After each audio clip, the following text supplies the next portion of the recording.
Assalamualaikum warahmatullahi wabarakatuh. Kembali lagi ke Ruang Podcast Fakultas Ekonomi dan Bisnis UPN Veteran Jakarta. Kali ini saya punya dua bintang tamu cantik-cantik, dan ini tamunya cukup jauh ya. Jauh dekat sebenarnya. Ini ada dua mahasiswi dari kedokteran. Yeay, kita kasih aplaus dulu. Saya thank you untuk siapa namanya, boleh kenalin? Baik, terima kasih Ibu. Izin perkenalan, nama saya Audi Ramadan, mahasiswa semester 7 dari Fakultas Kedokteran UPN VJ. Oke, Mbak Audi ya. Iya, Audi. Yang satunya lagi? Halo Ibu, halo teman-teman semua. Kenalin, nama aku Aira. Aku juga anak semester 7 di FK UPN VJ. Oke, terima kasih sekali lagi udah menyempatkan waktunya untuk kita bincang-bincang santai aja ya di sini. Memang di podcast ini semua topik kita bisa masukin, tapi tetap yang relate sama ekonomi. Nah, teman-teman, kan ini nanti akan ada sudut pandang dari mahasiswa ya, kedokteran belum resmi jadi dokter, tapi sedikit lagi ya, insya Allah sama-sama kita doain. Amin. Oke, pernah nggak kalian dengar bonus demografi? Bonus demografi baru ini sih baru dengar ya. Iya, kalau aku dari pribadi, aku udah pernah dengar. Iya. Terus tanggapannya apa? Kalau tanggapan aku, kalau misalnya dilihat dari tempat tinggal kita ya di Indonesia, untuk di Indonesia itu sendiri menurut aku bonus demografinya itu lumayan bagus ya Bu, karena kan sekarang kan untuk dari angkatan kerja atau angkatan mudanya produktif itu kan jauh lebih banyak dibandingkan dengan angkatan tuanya ya. Nah itu bisa jadi nilai plus bagi Indonesia untuk menjadi negara yang lebih maju lagi ke depannya. Nah, jadi tadi sedikit info bahwa bonus demografi adalah kondisi di mana usia muda itu jauh lebih banyak daripada yang berusia tua gitu. Usia muda itu mungkin around-nya dari yang anak-anak muda sampai di usia tuanya itu dia di 65 ya. Karena ada batasan kerja kita itu, ada yang bilang 65, ada yang 58 gitu, tergantung dari instansi. Oke, melihat keadaan bonus demografi yang ada nanti ke depannya sesuai dengan cita kita itu kan di 2030 atau di 2045. Nah, tapi itu akan bentrok sama keadaan kesehatan. Nah, menurut kalian kesehatan itu jadi hal yang penting nggak gitu, atau yang jauh lebih penting adalah di ekonominya dulu? Kalau menurut aku kesehatan sama ekonomi itu sama pentingnya ya Bu ya, karena menurut aku dengan kita aware sama kesehatan itu juga bisa membantu ningkatin ekonomi juga gitu. Ya, jadi dua-duanya harus seimbang Harus ya. seimbang. Kata Ira gimana? Kalau aku setuju kata Audi, kalau dari ekonomi dan juga dari kesehatan itu dua hal yang sebenarnya itu berbeda tapi berkesinambungan. Kenapa aku bilangnya berkesinambungan? Karena kalau misalnya ekonominya jalan tapi untuk dari fasilitas kesehatannya itu kurang, itu juga berdampak buat generasi yang akan bekerja gitu. Aku izin tambahin juga mungkin ya, untuk kesehatan juga pasti butuh ekonomi, karena kan kesehatan butuh pelayanan kesehatan ya, pasti butuh alat-alat medis, terus juga obat-obatan, cek lab, itu kan pasti butuh ekonomi yang menunjang juga. Iya, jadi harus ekonomi negara yang bagus Iya. ya. Jadi kalau di Indonesia kita bandingin sama Amerika, itu Amerika insurance-nya jauh lebih besar gitu daripada negara kita. Nah, berhubung kalian juga dari anak-anak kedokteran, yang saya dapat infonya bahwa kuliahnya kan, mohon maaf nih gitu ya, berapa kalinya UKT-nya dari kita gitu ya. Setelah kalian kuliah, ngelihat harga alat kesehatan itu mahal, menurut kalian gimana sih pandangan? Kan kita masih punya banyak masyarakat yang kurang mampu ya untuk mengakses itu semua. Ada pandangannya nggak? Mungkin aku izin jawab kali ya. Sebetulnya aku setuju sih kalau dibilang mahal ya, karena aku sebagai mahasiswa kedokteran pun tahu gitu harga-harga alat kesehatan gitu ya. Kalau untuk dilihat dari secara logika sebetulnya make sense harga tersebut, karena memang beberapa alat itu teknologinya memang sudah tinggi gitu, dan kadang beberapa alat dan obat juga diambilnya dari impor dari luar, makanya nilainya itu tinggi. Namun kalau bisa dilihat dari sisi masyarakat, mungkin itu menjadi beban kali ya, agak tantangan gitu, karena kan gak semua warga masyarakat tuh bisa mengakses kesehatan gitu. Jadi kalau menurut aku sih, kalau misalnya untuk itu pemerintah harus ikut serta ya dalam hal tersebut, supaya semua warga masyarakat tuh bisa mengakses kesehatan yang sama gitu, setara. Ya, subsidi ya dari Ya, pemerintah subsidi. ya. Kalau kata Ira gimana? Kalau aku setuju banget Ibu sama Audi, yang tadi Audi bilang kan kalau emang sebenarnya kalau misalnya dilihat dari kampus kita sendiri aja tuh sebenarnya emang kalau dari kedokteran ini emang UKT-nya juga tergolong lebih mahal dibandingkan fakultas lain.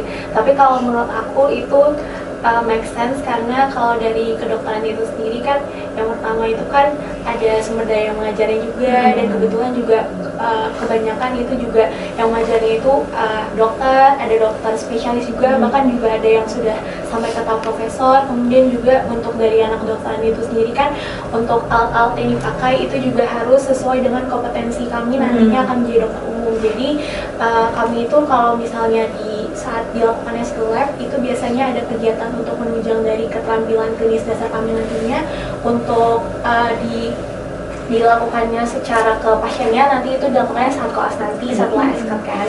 Nah di situ untuk alat-alatnya itu sendiri juga memang kalau bisa dibilang itu memang agak cukup mahal ibu, seperti kalau misalnya untuk pemeriksaan jantung itu kan harus menggunakan EKG, sementara kan kalau misalnya dari pihak kampus itu kan mereka harus menyediakan fasilitas yang sesuai dengan standarisasi dari dokter umum itu sendiri. Jadi mungkin memang di situ kenapa salah satu penyebabnya katanya itu mahal, karena untuk ketersediaannya alat, kemudian juga untuk setiap penggunaan alat itu kan harus disterilisasi juga, jadi mungkin untuk sterilisasinya juga.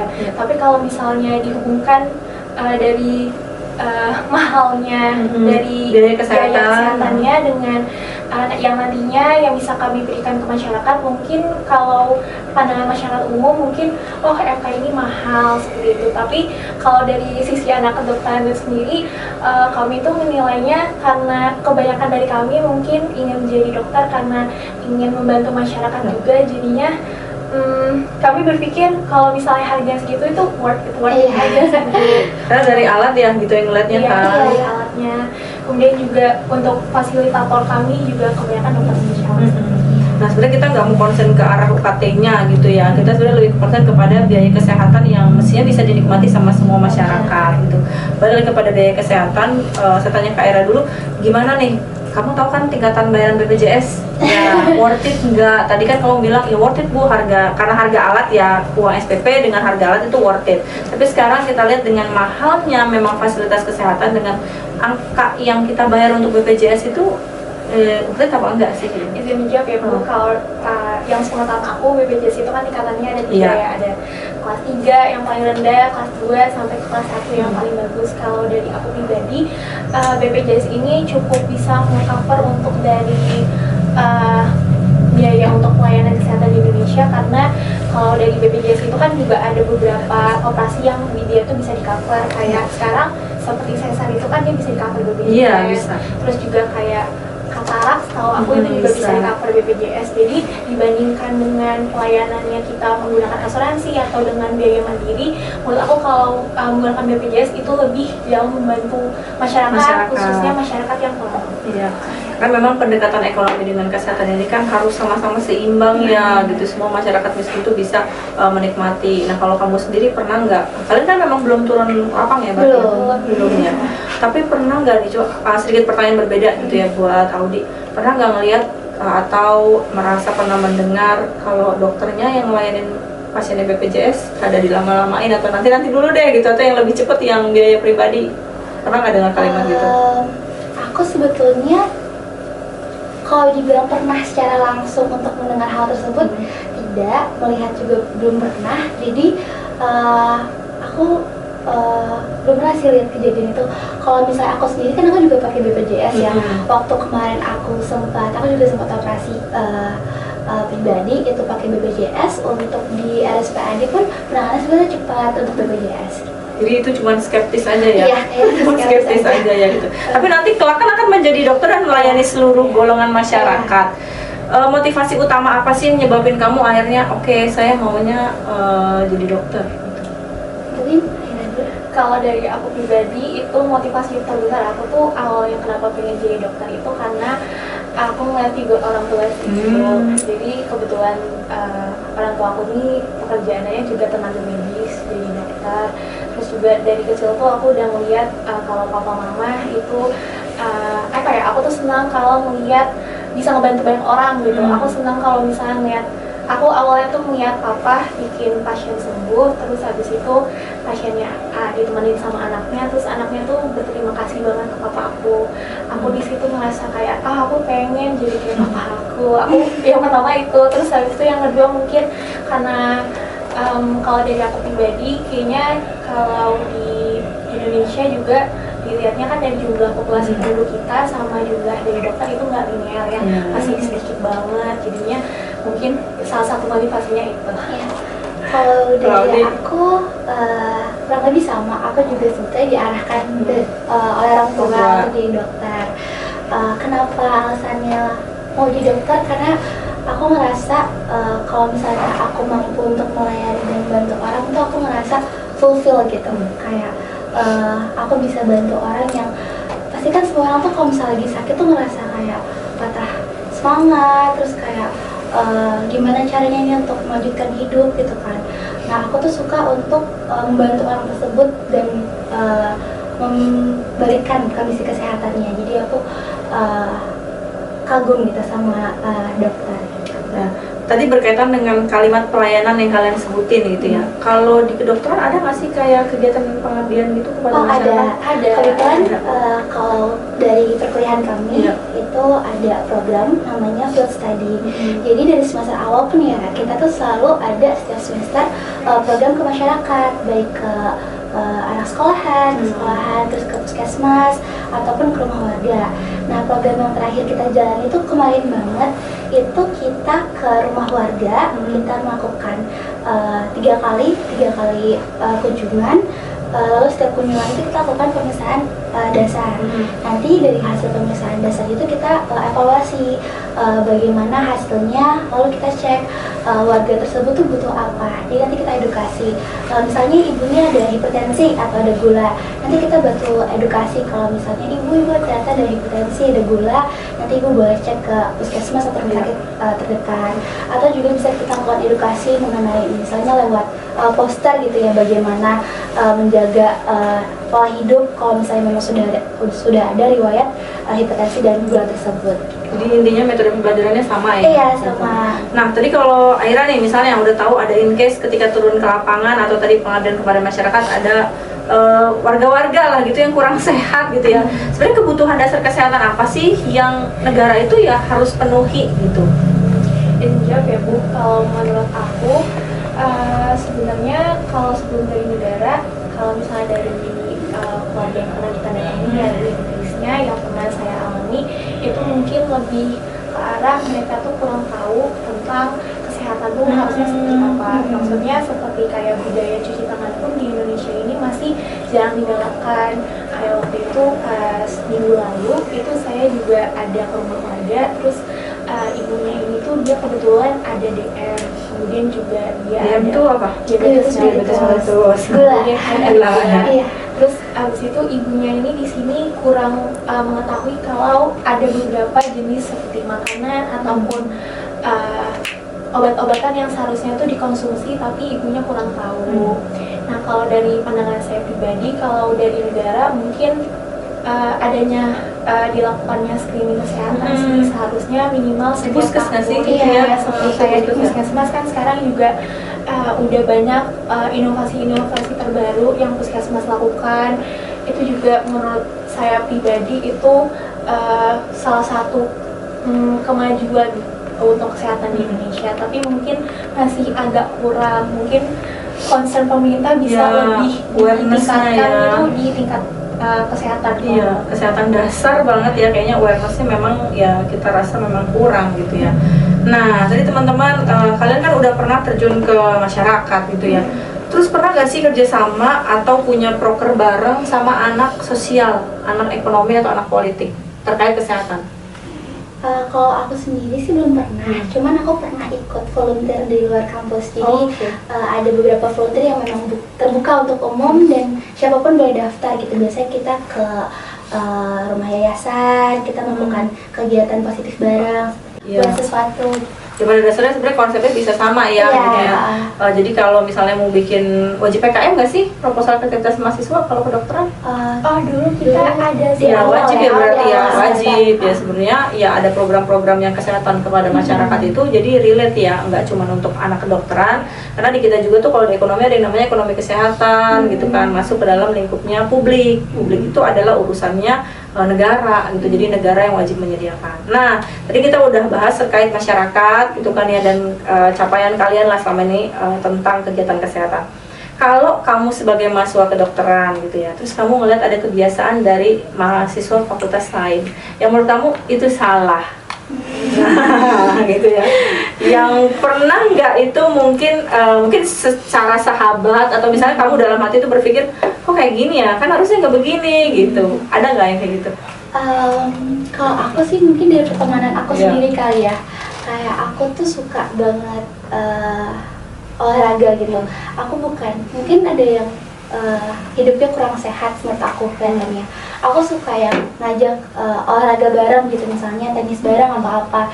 Jadi dari kebiasaan-kebiasaan sehari-hari yang tadinya negatif tuh jadi lebih positif. Karena aku sendiri di kedokteran tuh kita punya klub tenis, jadi kita suka olahraga bareng gitu. Dan kita terbuka juga buat misalnya kalau ada mahasiswa lain yang mau main bareng. Oh boleh, ya gitu. FYI ya. Iya, baik. Kalau Ira, Kalau aku mungkin kalau dari sisi pertemanan aku, mungkin aku punya temennya itu di anak teknik. Kalau anak teknik itu kan biasanya mereka suka ada laprak, terus juga biasanya mereka itu suka begadang, dan itu biasanya pasti begadangnya tuh minum kopi terus kan Bu. Nah minum kopinya itu juga Semua kadang anak itu ya? sampai nggak makan, jadi maksudnya kayak seharian itu minum kopi aja. Mungkin kalau dari aku, dari sisi pertemanan, aku melihatnya kayak yang orang baiknya itu tuh mereka minum kopi tuh sehari bisa kayak sampai 5 gelas tapi nggak makan. Iya, jadi kan ada tuh Bu, apa ya Di, yang kopi yang bikin gak lapar, americano ya? Iya. Ya americano. Jadi ada beberapa temen aku itu tuh suka banget americano, sampai mereka tuh bilang gak lapar sama sekali. Itu kan sebenarnya salah kan, bisa micu GERD juga. Jadi ada apa namanya, timbul masalah kesehatan juga karena kebiasaan buruk selalu minum kopi tapi Iya, gak iya. makan. Iya. sama kayak makan nasi uduk terus-terusan nggak sih setiap hari gitu ya? Iya. Aku izin tambahin juga, berhubung ngomongin kopi, kalau dari aku suka banget lihat teman-teman fakultas lain, begitu juga kedokteran tuh sampai suka WFC sampai jam 3 pagi sampai jam 2 pagi tuh kan sebenarnya nggak cukup ya. Jadi kadang aku suka bilang kalau bisa tuh manajemen waktu, kalau bisa jangan sampai lah begadang pagi-pagi karena itu kan juga ganggu pola hidupnya ya. Jadi kurang sehat gitu, apalagi minum kopi sampai pagi, terus tidurnya jam 3 pagi, bangunnya siang, skip Sedikit- sarapan, Saya sedikit bingung ya, mahasiswa tidur jam 3 pagi ngerjain apa gitu. Itulah mungkin bobot tugas kali ya, ataupun kayak di luar tugas seperti kayak tanggung jawab di organisasi Oh, atau di iya, luar oke. kampus gitu. Ya, itu mungkin bisa diterima sih kalau kalau harus sampai jam 3 pagi kita yang kerja juga sebenarnya nggak mau sih begadang gitu. Nah, ada lagi nih, tadi saya kepikiran. Jadi saya kan pengajar ya untuk satu mata kuliah tuh di program studi manajemen namanya design thinking. Nah, rata-rata dari semua design thinking mahasiswa yang satu persatu saya suruh minta maju ke kelas itu permasalahannya apa? Time management, Time management. anxiety. Nah, mumpung saya kehadiran 2 calon dokter ya, tadi disampaikan kan bisa kita bilang tugas kalian tuh banyak juga gitu ya, belum lagi ngurusin nanti akan praktek dan lain-lain. Tadi kamu sempat bahas tentang time management, gimana sih harusnya time management mahasiswa? Kalau menurut aku pribadi, sebetulnya caranya itu kita tentuin skala prioritas kita. Apa yang harus diselesaikan sekarang, apa yang bisa diselesaikan nanti, dan apa yang bisa diselesaikan besok gitu. Jadi jangan sampai kita tuh jadi deadliners, kayak kerjanya ditantarin deh gitu, gue mau main dulu gitu. Itu kan kurang bisa time management waktu gitu ya. Jadi itu harus dibiasain karena hal tersebut juga akan berlaku saat kita di dunia pekerjaan nanti gitu. Kalau misalnya kita malas-malasan, kita nggak bisa manage waktu, pekerjaan kita juga jadinya hasilnya nggak baik gitu. Jadi ya time management itu wajib, dan itu juga ngebantu kita tuh jadi punya waktu untuk istirahat. Jadi misalnya seharian nih dari kemarin nggak ngerjain tugas gitu kan, dikumpulin dalam 1 hari, itu kita jadi nggak ada waktu istirahat, nggak ada waktu misalnya untuk harus tadi hari itu kita ada jadwal untuk olahraga, kita jadi nggak olahraga, terus akhirnya ke belakang harinya juga jadi nggak baik gitu kan. Kayak melihat pencapaian orang lain gitu. Bahkan mereka merasa apa ya namanya tuh, apa yang kalau kayak diagnosa sendiri itu. Self diagnosis. Iya, itu merasa bahwa ya saya udah di tahap yang mental illness gitu. Kalau dari saya pribadi ya Bu, kan juga kalau misalnya di kedokteran ini kan juga pastinya di setiap fakultas pun kan ada tingkat stresnya masing-masing. Yang penyebab kita stres ini kan pasti ada stresornya ya, ada penyebabnya. Mungkin kalau misalnya dari lingkupnya ini dari kampus itu kan pasti nggak jauh-jauh dari masalah akademik. Mungkin kalau yang tadi udah Audi singgung juga, itu juga masalah dari time managementnya. Kalau dari saya pribadi, emang time management itu penting. Kenapa penting? Karena dengan time management kita itu juga jadi tahu target apa yang ingin kita capai, terus abis itu kita juga bisa evaluasi hal-hal apa yang seharusnya itu bisa dijadikan lebih baik dari depannya lagi. Iya ya, jadi sebenarnya ya tadi to-do list dan cara ngatur waktunya ya gitu. Tapi enggak, kembali kepada isu yang karena rata-rata semua mahasiswa itu saya nggak bisa bilang semua mahasiswa ya, mohon maaf. Tapi saya sering menemukan apalagi mendekati proyek tugas akhir skripsi.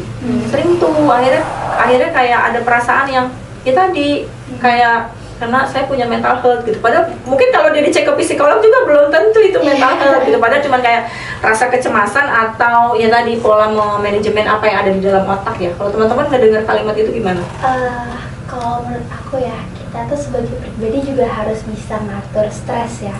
Kan pasti kita tuh kadang kalau misalnya di satu waktu banyak sekali yang harus diurusin gitu, pasti kan overwhelmed. Nah, kita tuh harus kenal sama diri kita gimana caranya kita tuh atur stresnya.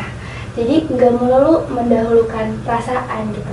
Kalau misalnya memang kamu bisa dan kamu memang harus melakukan tanggung jawab tersebut ya harus diselesaikan. Nggak boleh mengatasnamakan perasaan gitu kan. Itu kan sudah apalagi skripsi ya, skripsi itu udah tanggung jawab kita sebagai mahasiswa. Jadi menurut aku coba cari hal yang bisa bikin kamu tuh gak terjerumus di mental health kamu itu sendiri.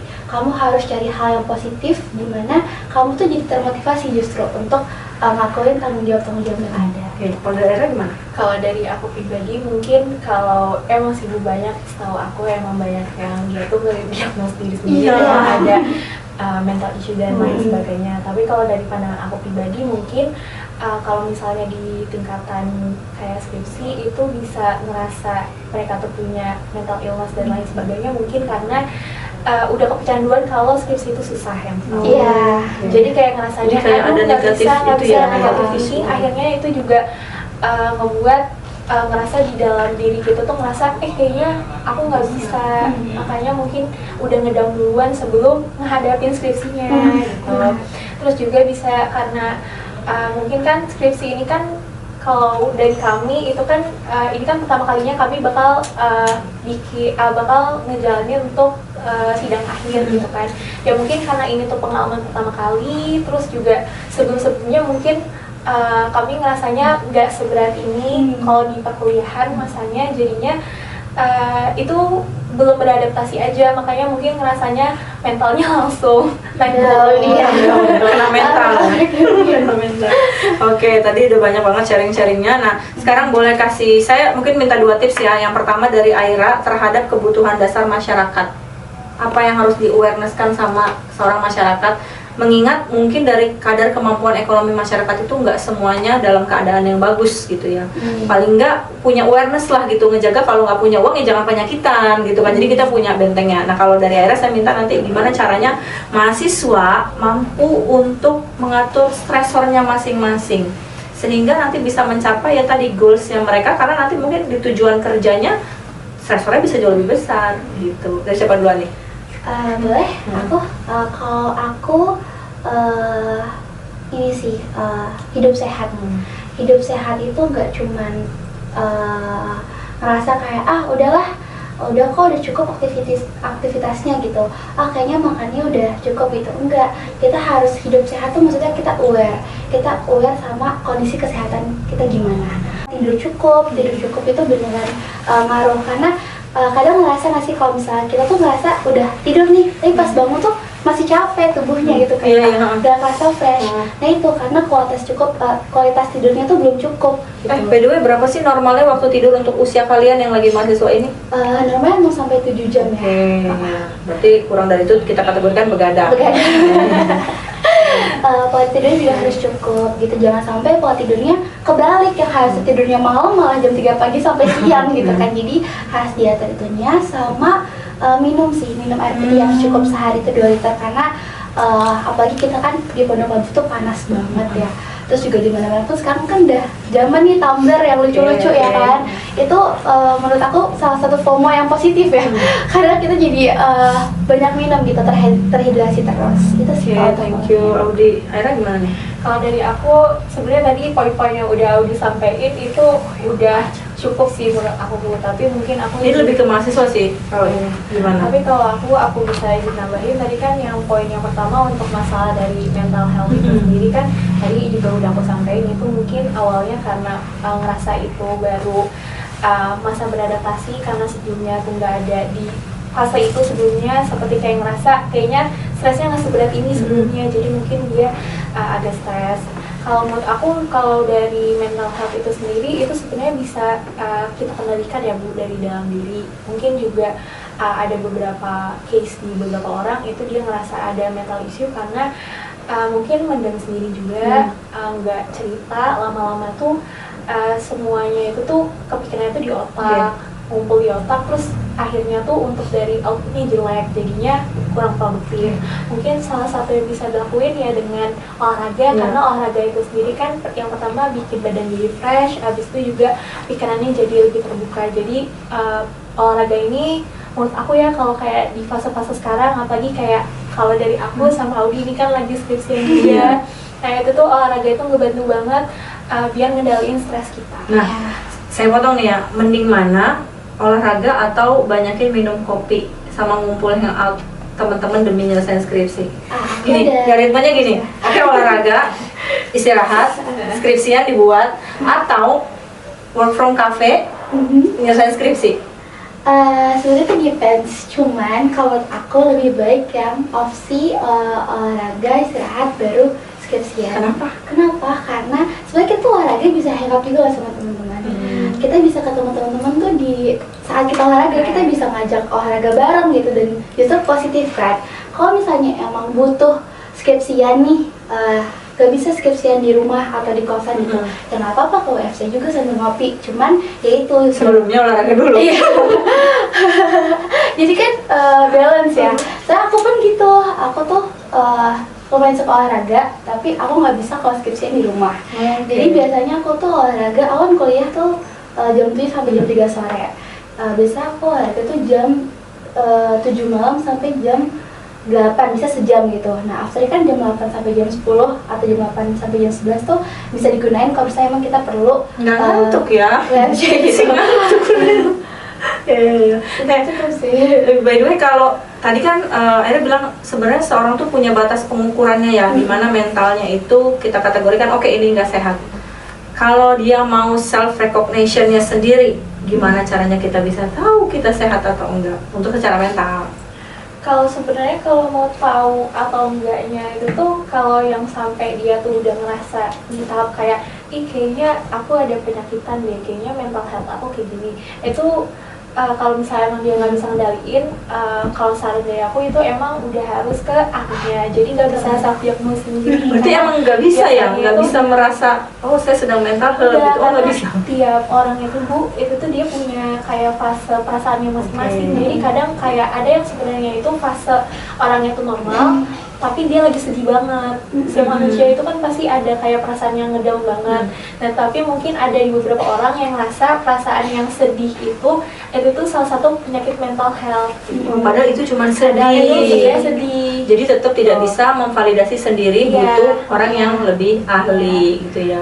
Kata kunci dari Aira tadi adalah adaptasi, karena ada merasa hal yang nggak nyaman yang baru banget lagi dikerjain gitu. Jadi mau nggak mau ya kita harus coba menghadapi. Tapi tidak semua sedih itu dikategorikan sebagai mental health gitu ya. Mungkin itu adalah memang tipe anak yang sedih kan kalau secara jiwa kali gitu ya. Bukan jiwa ya, tapi lebih ke sifat itu kan ada yang melankolis, ada yang sanguin. Nah mungkin dia harus recognize dulu sebenarnya sifat dia itu apa. Kalau dia melankolis ya pasti dia akan jauh lebih banyak bersedih-sedih gitu kan ya. Jadi tadi tipsnya itu tadi, dan terhadap untuk merefreshment ya, untuk mengerjakan skripsi, tipsnya juga dari mereka adalah kalau bisa sih olahraga gitu ya. Jadi boleh main di kafe makannya boleh, tapi sebisa mungkin membuang energi negatifnya tadi pada saat di olahraga.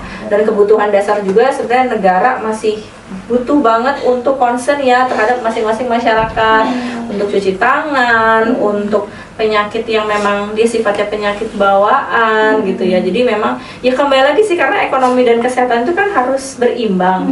Kadang kan pemerintah mengizinkan menjual suatu makanan yang berefek negatif terhadap kesehatan karena untuk memberikan keuangan atau value added yang lebih, tapi di satu sisi ini akan memperburuk kesehatan gitu. Oke, saya mau ucapkan terima kasih kepada Audi dan juga Aira ya udah berkesempatan untuk podcast hari ini, bagi-bagi informasi. Next semoga nanti dokternya yang bisa kita datengin langsung ya ke sini untuk makin banyak info-info terhadap kesehatan anak muda serta kehidupan perekonomian masyarakat.